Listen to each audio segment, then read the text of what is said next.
was your favorite part about being on Broadway in New York City? It has to be so amazing. I just love Broadway. I love theater. I always have.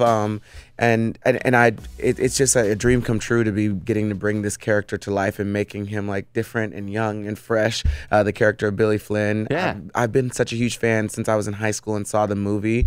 And Richard Gere was so amazing, and I can't believe I get to do that every single night on Broadway. Now, Todrick, I can't relate to the Broadway aspect of it, but I did do the Florence Little Theater production of Your Good Man Charlie Brown. Yes. And here's my problem. I only had to do a week's worth of shows. I was bored out of my mind doing the same thing every night. It's every Groundhog night. Day, And you're yeah. doing, how long is your run?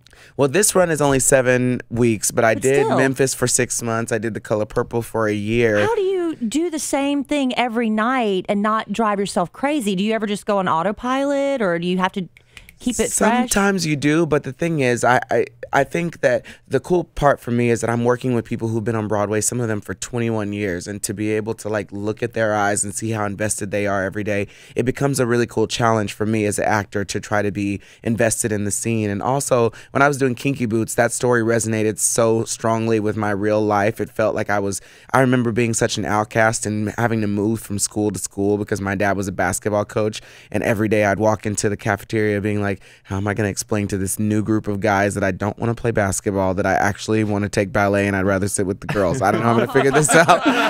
But it reminded me of that weird, awkward feeling every day. Every day there's a part in Kinky Boots where he walks into the factory and he's this person who was a drag queen who's now dressing up as a man for the first time in public and having to figure out this new interaction with these people.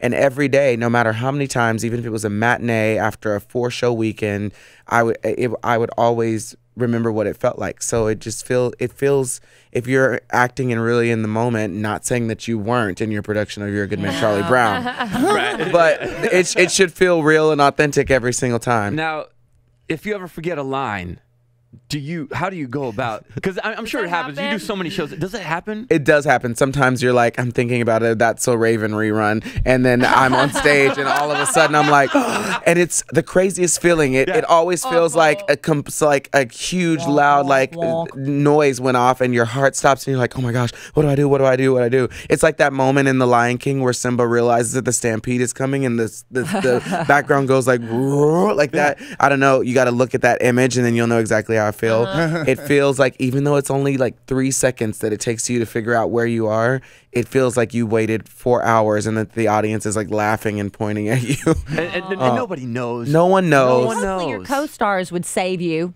You know, like, oh, you know. Do you ever, after, like Kelly said, after doing a show, say the 3rd month in a 6-month run, do you say, man, we killed it? Now, it was the same show you did, the previous 3 months. Do you ever say, like, man, we killed it today? Yeah, no, there's sometimes that the audience is just electric. Like, sometimes you'll go in on a Saturday matinee at 2 o'clock and you're like, I'm exhausted. Friday night was too lit. Right. And then you get to work the next day and you're doing the show, and then all of a sudden the audience is just laughing at every joke. Every joke is landing, and the energy is just crazy infectious, and they're on their feet before the bows even begin. And that's really, really cool. And that's what you want to work for every night, to get the audience on their feet. And there's just something about performing for a live audience every night and telling a story and forming a character and having the audience fall in love with that character every night that, I don't know, it's just, if you have the theater bug, you can't deny that feeling. Yeah.